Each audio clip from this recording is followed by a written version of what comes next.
Yo, thanks for checking out the Affecting Our Altruism podcast. This show brings you the voices of people who are taking on some of the biggest problems of our time. Some of them are informed by the principles of effective altruism, while some have a different take. All of them care deeply about making the world a better place. Brad West has thought deeply about how consumer power can be used to directly accomplish social good, instead of as a means to promoting economic development generically. In the profit for good model, which he has championed, a company's profits are directed straight to philanthropic causes. This shift can transform how businesses operate, in my mind, at virtually no cost, which is the crazy part. The possible social benefit of reorganizing philanthropy is frankly quite stunning. So I'm excited that Brad has had a chance to come on today. Brad has a side full-time job as an attorney. So we're grateful that he's taken the time to join us today. Have a listen.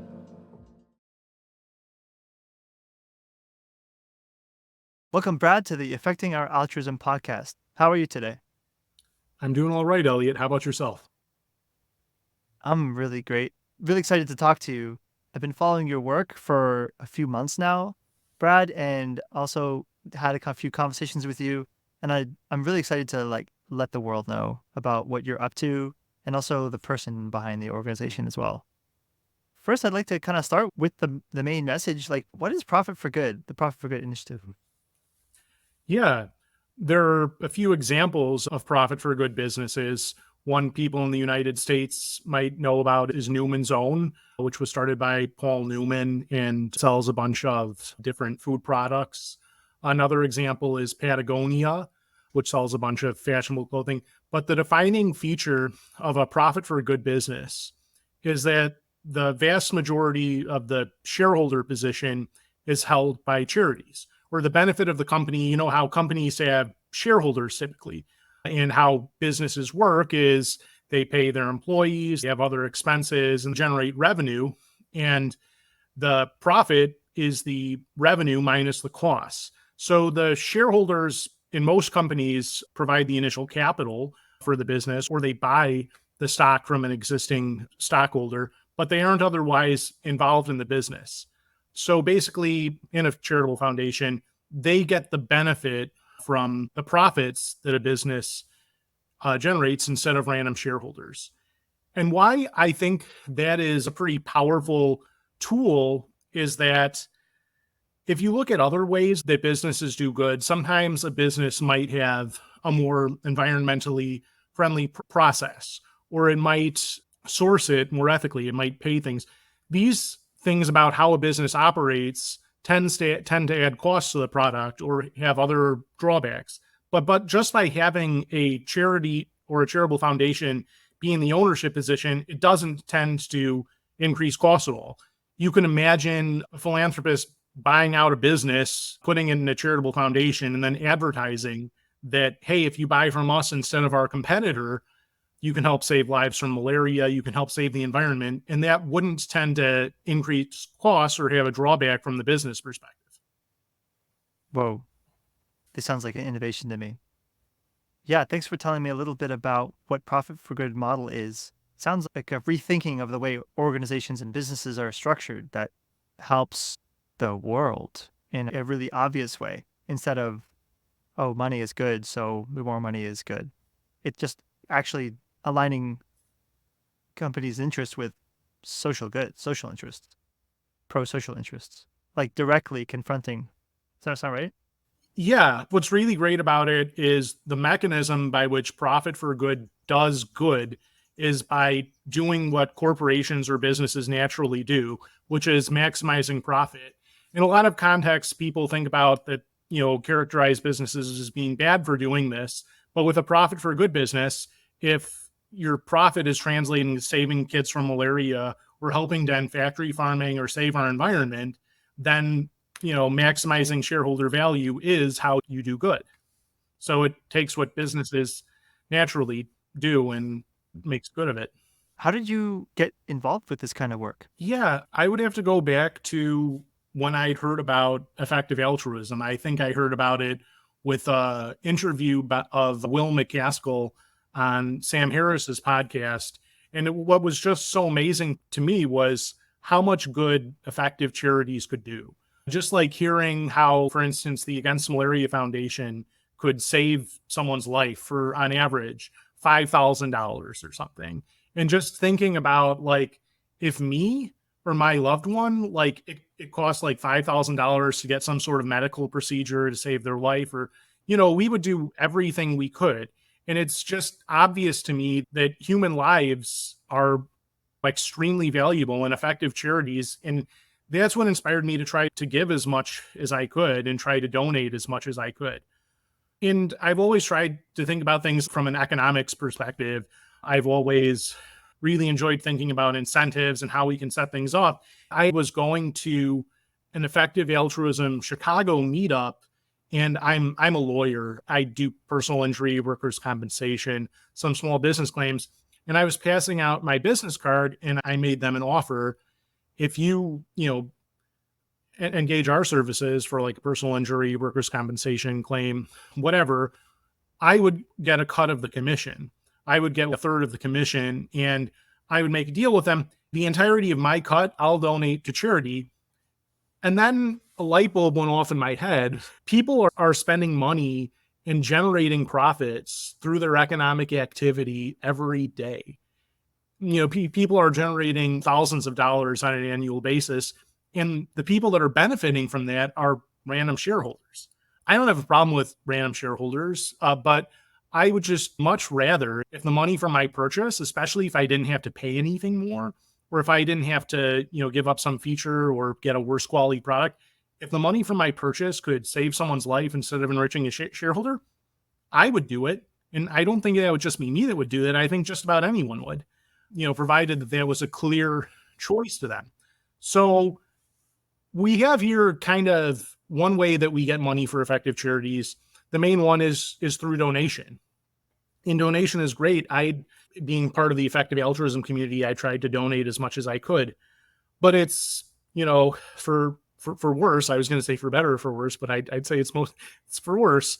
People don't donate significant sums of their money. And we try to get them to. I'm going to take the Giving What We Can pledge, and I'm going to try to, give as much as I can. But people don't donate a significant portion of their money. But if we could give people the choice to not give something up, but buy the same stuff that they're already going to and potentially save a life by just buying through one. How is donating to a charity different from buying a service or product from a profit for good company? Yeah. So when someone donates to a charity, and I love donating, I think it's one of the best things you can do with your money is donating to it may be the best thing you can do with your money to donate to effective charities. But a lot of people in developed countries don't do it for one reason or another. They feel like they need to save money for their family. It involves a sacrifice. And for better or for worse, people don't donate to effective charities, even though it could do a tremendous amount of good. However, if you buy through a profit for a good business, you're not giving anything up. If you're buying a product that you already want, the profit for a good business has charities in the shareholder position instead of having normal shareholders and then just adding on a cost for the donation. There isn't a reason to think that the product would cost more or be of worse quality. So what the profit for a good model enables people to do is it enables them to fund charities. It enables them to save lives, save the planet, help end factory farming, any number of these wonderful things that effective charities do without giving something up personally. That's sort of what I think the magic of profit for good is. You can make a difference, a big difference by funding effective charities without making personal sacrifice. Wow. This story of you going to this meetup in Chicago and handing out your business card is really a picture I'd like to hear more from. So you essentially just came up with this idea in your head where I do commission-based work. I also would like to do good with my efforts. When you say it's at no cost, would that have, if you gave your commission to a charity, how would that work? Like, for example, if some local person said they'd like some help with lawyer help, and you helped them out, and you got paid X plus Y, and Y being the commission, and Y, instead of going to your pocketbook, it goes to a charity of their choice. That sounds like it comes at a cost to you, the service provider? Yeah, and that would be true of profit for good businesses. For somebody like for instance, if I get more business, then if I'm giving my contingency fee or one third of the contingency fee, I'm giving something up. But the key thing is the client isn't. The client is getting the exact same thing for the exact same price. So yeah, with profit for good businesses, there is an entity that has to give something up, and those would be the people that are basically creating the profit for good possibility. So if you had philanthropists, fund an initial profit for good business, then, they'd have to provide the seed funds for it. Or if you have, a profit for a good business, sort of like what I'd be doing as an attorney, yeah, there would be that. It's just my case is that, but because of what it enables for the other economic actors. So like consumers are one of the other economic actors.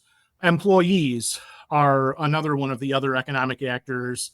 Business partners could be another economic actor. Basically, it enables them to support charities without personal sacrifice. Like if I decide to work for a business and I'd rather work for this one for the profit for a good business instead of its competitor, then I can get better talent. If I'm a store and I want to give better shelf space to laundry detergent that's from a profit for a good business, so I'm like, oh, I have a partnership with this or business that's helping prevent malaria, that's saving the environment. That has value to the business partner, so the business partner may do it. What I call this is charity choice. Basically, the fact that people have a non-zero preference for, say, saving a kid from malaria or saving the environment versus enriching a random investor. So basically, these non-zero preferences from economic actors would give the profit for a good business an edge. And in financial terms, let's imagine that we have $100 million normal business. Say that it sells ketchup, right? If you just had a normal investor that was looking to buy that, maybe they would have to pay something like an acquisition premium. So, but in any case, to simplify it a bit, the normal investor would kind of get what they pay for. The normal investor has $100 million cash, they pay $100 million to the company, and then they have $100 million in equity in the business. The theory of profit for good, essentially, is that charity choice, which is basically the discrimination in favor of charities of all these economic actors, like consumers, employees, the other business partners. So they have $100 million plus $50 million. I don't know. The fact that people rather buy from that and work for that rather than the competitors has a monetary value. And that means that philanthropists can basically multiply their money by leveraging, these sort of non-zero economic preferences. Charity choice. Yeah, charity choice. It enables a kind of cultural preference creation for actually us doing things that we want to see happen in the world. So this sounds, yeah, Brad, every time I hear you talk about this stuff, I just see you like come alive with like the ideas are just speaking through you like that gospel. I see your passion in this and it's just infectious. And you've written about this on your blog. You've been building this idea around this light bulb moment, and I'm just thrilled to see it. I'd like to learn more about you. How do you keep motivated and make time to work on this stuff? How do you do this? You're a lawyer, you're full time, and you're also starting this idea from light bulb stage to what it is now. How do you stick with it? It's very challenging. Working as a lawyer is intellectually straining and draining, and I try to put my extra hours. What sort of helps me go through it is just thinking about the potential good that this could do and how much sense it makes. Basically, if people had the opportunity to buy something and help save the world, I think it's a no-brainer. And I think if there's a chance that through my efforts, this could help make a world where, people can pursue their dreams. People aren't living on $2 a day. There aren't animals that are being tortured for our consumption. And just thinking if there's some way that I can use my idea to help, I just want to push as much as I can and see what I can do. Like I'm just like one person of, I don't know what, 8 billion humans now and hundreds of billions of conscious beings. If I, one person, make a systemic change that can enable the betterment of people and animals today and tomorrow, I just want to do everything that I can.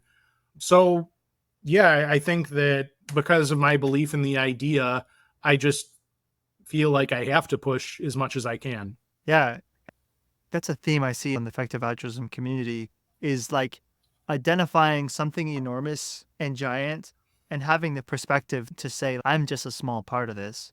And then, like, but still, if I take it at a high level, perhaps the one little drop in the ocean can color the whole pool. Yeah, I think it's sort of the ratio between an individual as a moral patient and potentially an individual as an agent.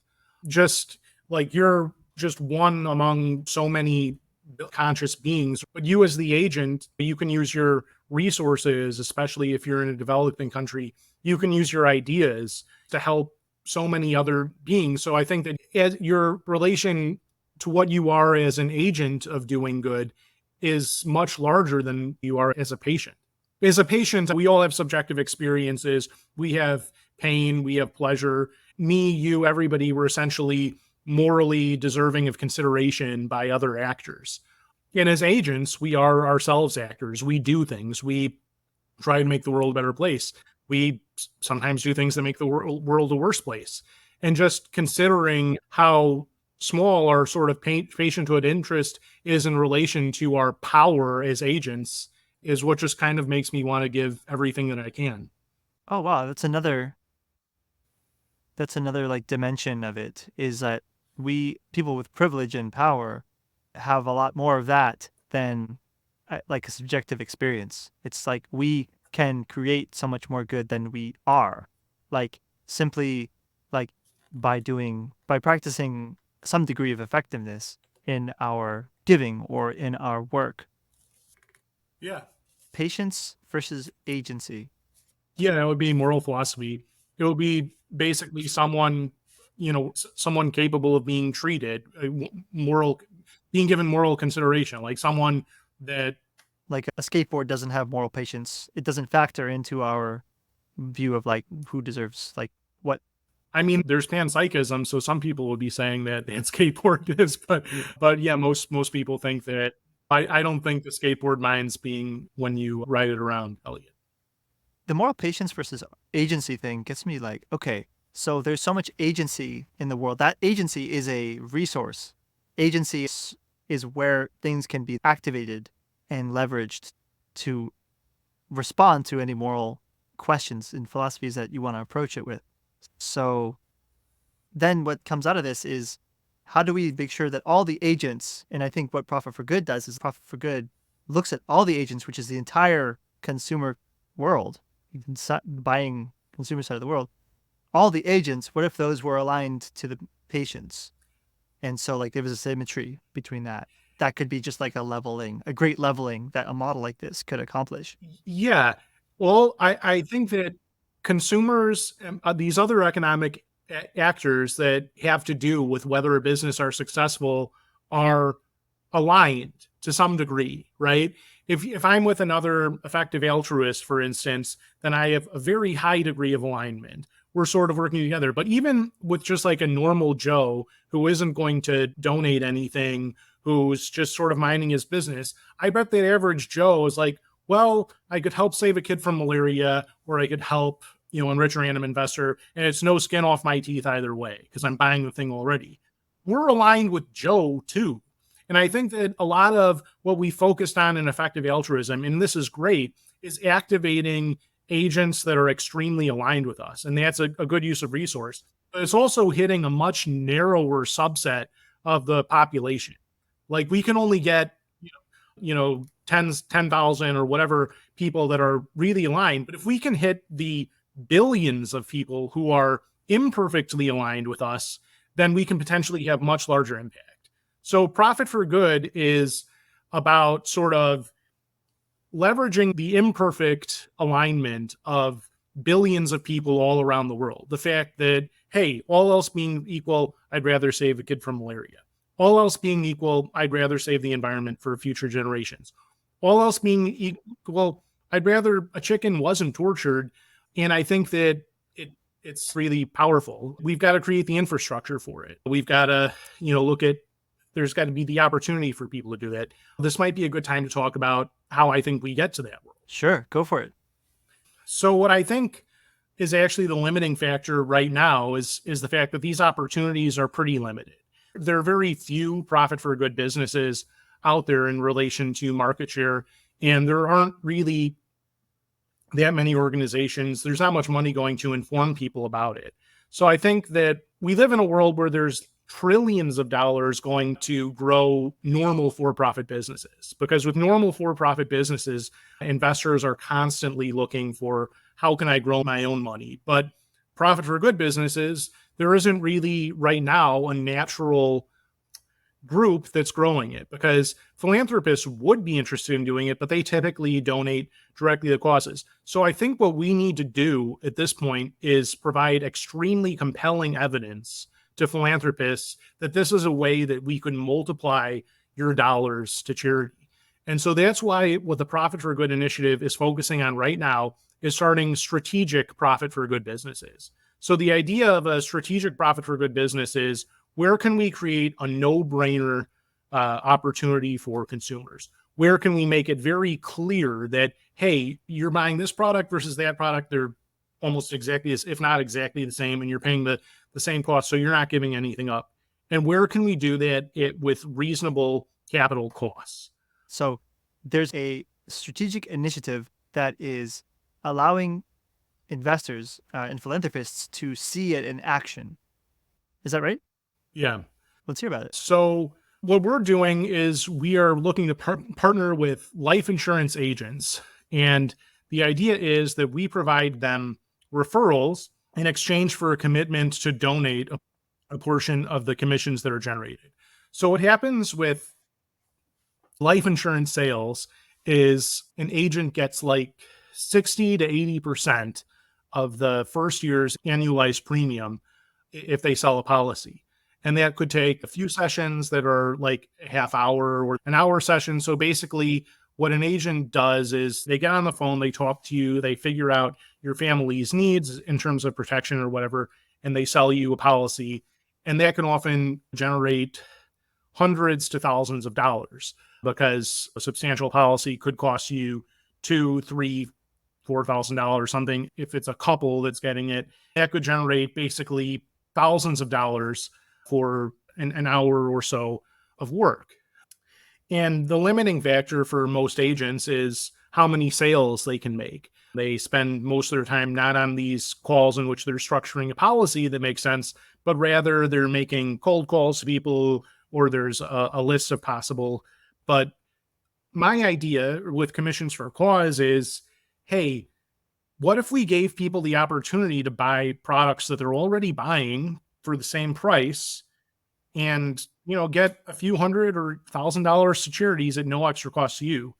And that's what we're looking to do with Commissions for a Cause. And we're working with some agents now, and we're getting that finalized. And we're looking to market that opportunity to people in Illinois. If people have the opportunity to, right now we're looking at initiatives that would help in global health and development. So that might be like malaria charities, maybe the Malaria Consortium or the Against Malaria Foundation. And we're also looking into some animal welfare charities as well. People would be able to buy life insurance products, and they can see that it's the same product. They can see that it's the same price, and fund, charities help better the world at no extra cost to them. So you're telling me that sometime in the near future, there's going to be a life insurance salesperson or team who are selling the same product, but somehow their profits are going towards either preventing people from dying of infectious disease or preventing animals from being tortured in small cages? Is this real?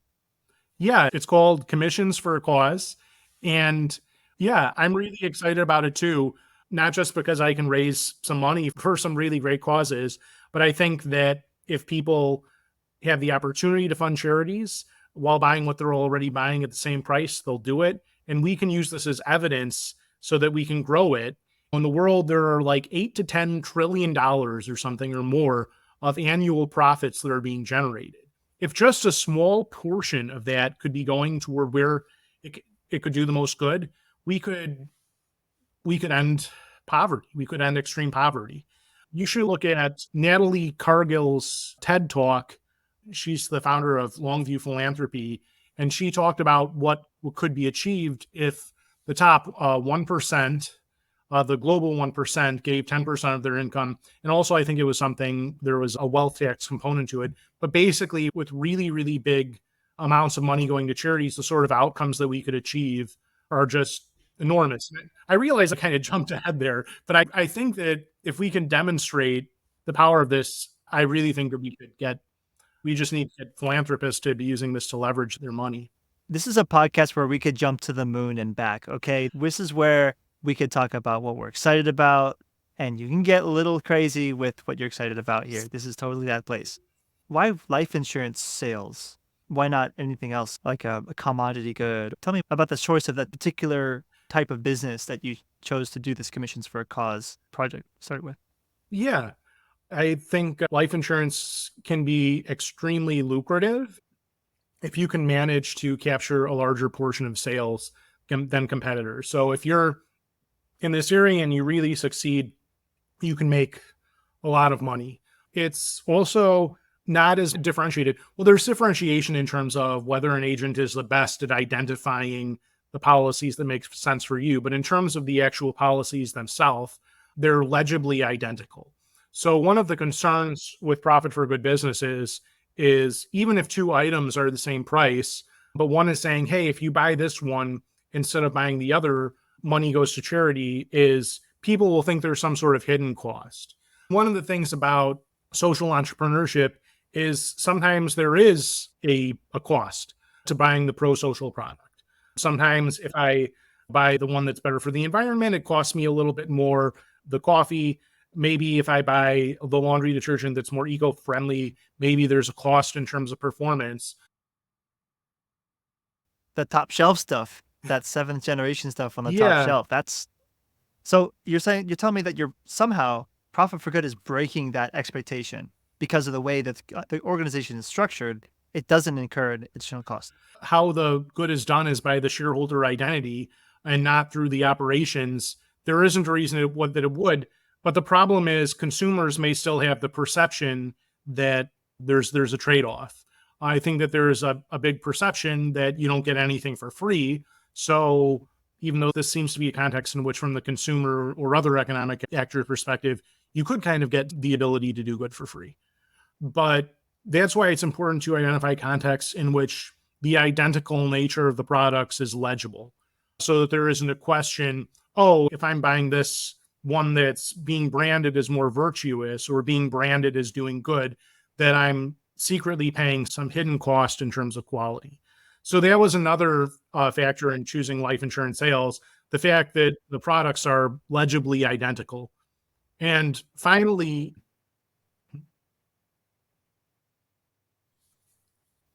Are you going to be releasing the identity of this or these life insurance brokers as part of making the case for profit for good, or will it be like a secret type of thing?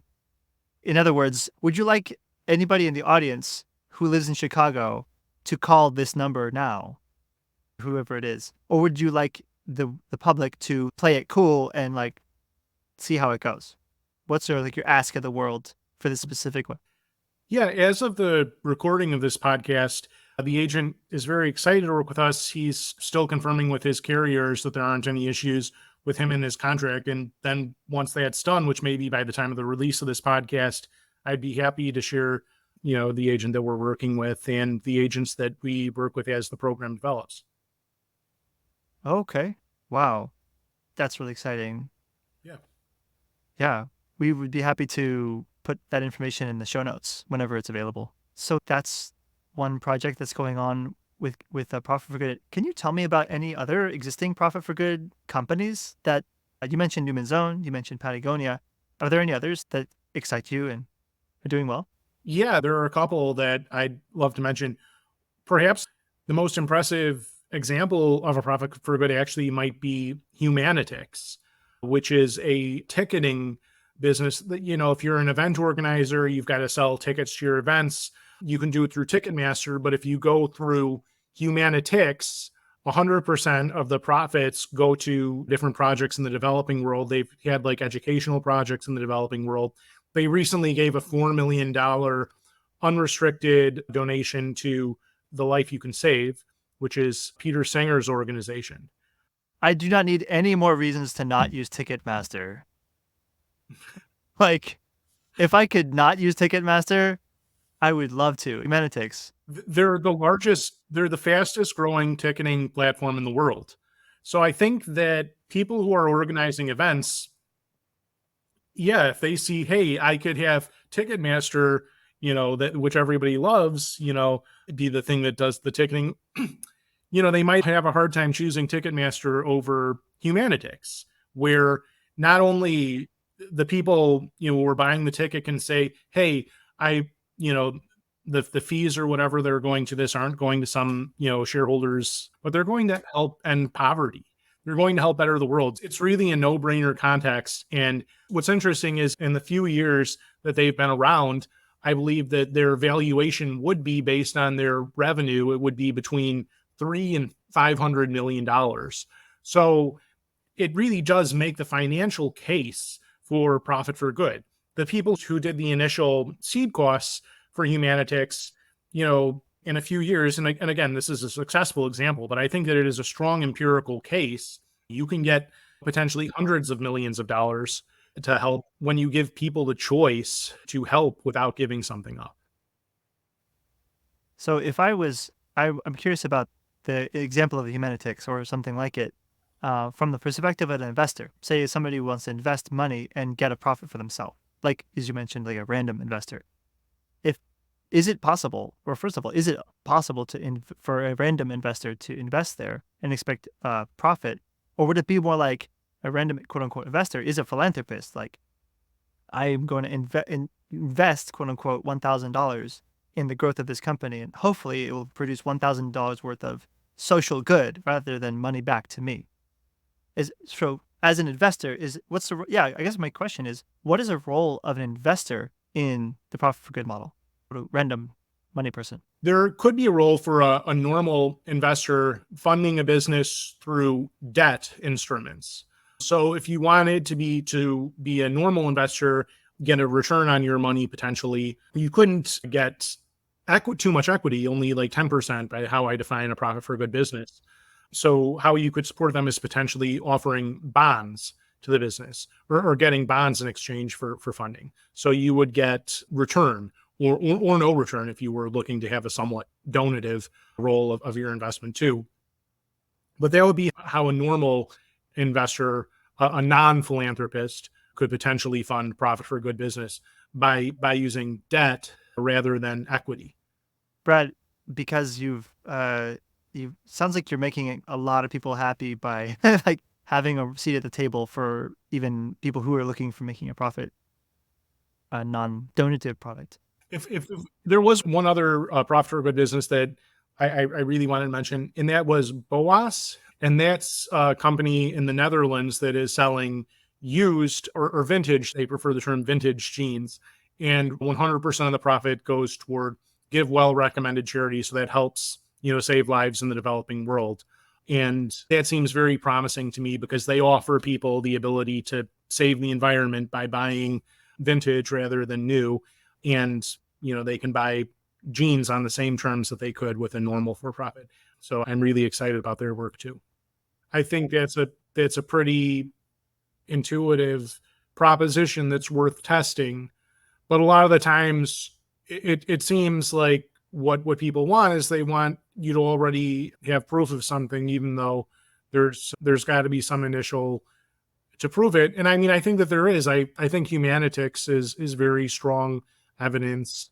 I think they probably have if we went by their revenue, they'd be worth between 2 and 500 million from what I indicated.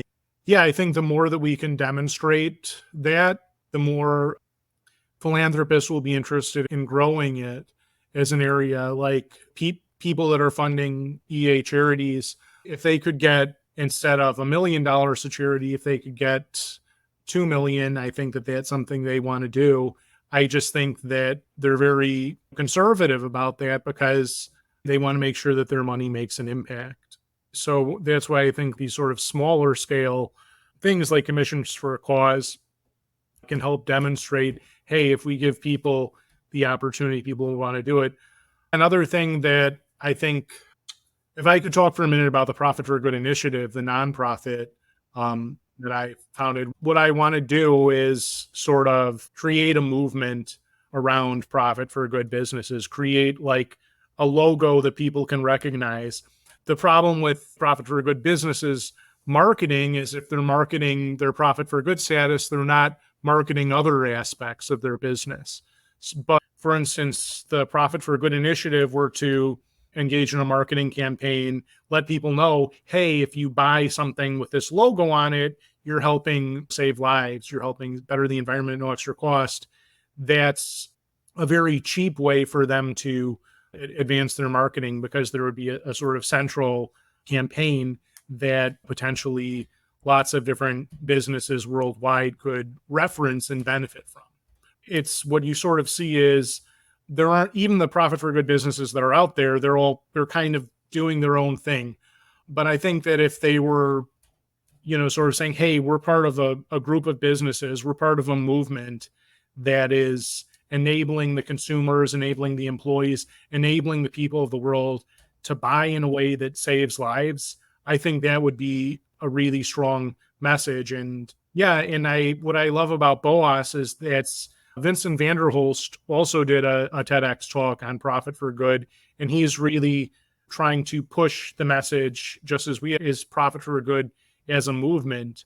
I would really love to see other Profit for Good businesses sort of unify around this message, because I think that they're offering such a powerful choice to people. But I think that consumers aren't really seeing it easily. I think it's having a legible brand around this type of business structure, organization structure is like could have a really improvement in like building trust around like how do these things really work, and having an advocate in this model such in yourself is really an asset towards the kind of change that could really make a difference in consumerism and how people buy things and sell things. I, for one, for my coaching practice, have committed to myself to my coaching practice to be a Profit for Good company. I would be more than happy to donate my profits above a living wage threshold to a charity, and to say that in advance. Like I believe that these organizations are doing incredible work, and I don't need too much to live on and to be happy and have a healthy lifestyle and for my family. So for me, like the Profit for Good model is like, yeah, for sure. I would like to donate money anyway. And it being the fruits of my labor actually aligns my donations with my work. Yeah. And see, this is a way that you can make your giving go further, because you could just have like a normal business and donate the profit. But by telling people, hey, if you get your coaching through me instead of getting your coaching through another guy, you may be able to get more business. So that enables your donation to go further, because you're leveraging it off of people like me who are like, hey, yeah, I could use some coaching. I have limited time. I'm trying to make the most use of it. I'm trying to get an outside perspective on how I can solve health problems, solve business problems, conduct myself more effectively. And yeah, I'm bettering the world the same way I want to with my own money. And whereas I think it's the differentiating factor is a nice thing for my business to have. Like when I'm talking to people about coaching, yeah, I'll mention that I'm a Profit for Good, but I think it's like almost like it's not all. It doesn't mean that I have a lesser product than the next person. It's simply that ultimately I'm doing this work. The worst thing that could happen is that some really good thing happens. The worst thing that could happen is some people, the fees that they charge that they pay partially go towards an effective charity. And the best thing that can happen is that also happens, and the value is created in the work that we do in the coaching room. Yeah, And which is good. honestly, it sends a very important signal to me as a client, because I want to be working with a coach who understands my values and understands my alignment. And nothing communicates that to me stronger than you committing, what you make from this to charities. So it means a lot to me, and I am really happy for the sessions, and it's been incredible. It's been great getting an outside perspective, sort of looking at the problems. If I come into it some kind of abstractly, or I bring something up, you come up with sort of daily a date that I'm supposed to do X or whatever, and you really operationalize my problems. You validate how I feel about a particular issue and help me deal with it in a way that's more productive. I honestly can't emphasize how helpful you've been to me as a coach Wow.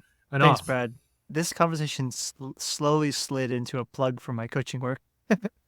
But I'm here to talk with people like you, Brad. This conversation's about you and how you're taking a beautiful message, a beautiful idea, and you're putting your all into it. I see that happen with you. Thanks. Yeah, I think I'm really glad that you're putting a spotlight on people in the effective altruism movement. And I'm really hoping you can make some connections with people. There are lots of people with lots of creative ideas, with lots of different ways of approaching things. And I think that bringing people together with the effective altruism movement is how we together can do a lot more good. Wow. And on that note, I want to thank you, Brad, for being on the show today. And thanks for coming out and sharing what you got with us. It's really an honor. And I'm really looking forward to seeing how your podcast develops. Our guest today has been Brad West. What a guy. Thanks for those kind words, Brad. I always like hearing from someone who's absolutely thought through their vision. It's like it's already here, like it's manifested. I mean, like my business is a profit for good company. After I clear a living wage, at least 90% of my profits will go to charities. Like my family doesn't need more than that. I'll share more on that in a blog post. For all you business owners out there, I'd like you to think about what you stand for. And if you think it's possible that your customers would be able to guess at what that is. Supporting the Profit for Good initiative, in my mind, is a radical move. For philanthropies, it's the ultimate charity fundraiser. For businesses, it's added value to your product or service.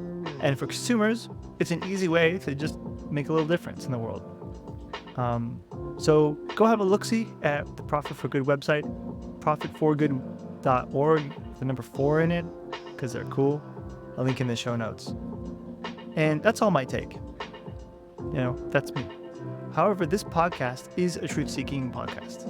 And if you're listening to this and you disagree with what we say here, if you have a different point of view, I'd love to hear you out and keep this conversation going. Brad has heard a lot of the objections that people have raised in his really out-of-the-box way of thinking. He's written about it on the Effective Altruism forum, on his blog, elsewhere. Before you come at me with objections or disagreements, please check out what he's written. He's done a lot of work on this stuff. And we're really excited that I'm really excited that they're running a program this summer called which we talked about, the Commissions for a Cause project, with a life insurance salesperson who will be donating a good portion of their profits to charity and having that be part of their own selling point. So we're gonna keep our eyes on what they're doing. Please keep us posted, Brad and the team. And we'd love to hear more later in the season about what they're learning, what's going well, what mistakes they might be making, and what we can all learn from what they're doing. For those of you interested in receiving coaching services from me, check out my website, elliottbillingsley.com, which is linked in the show notes. And one more thing before I go, y'all. Part of how we are measuring success of our podcast is how much attention and donation money we direct towards the organizations who we feature.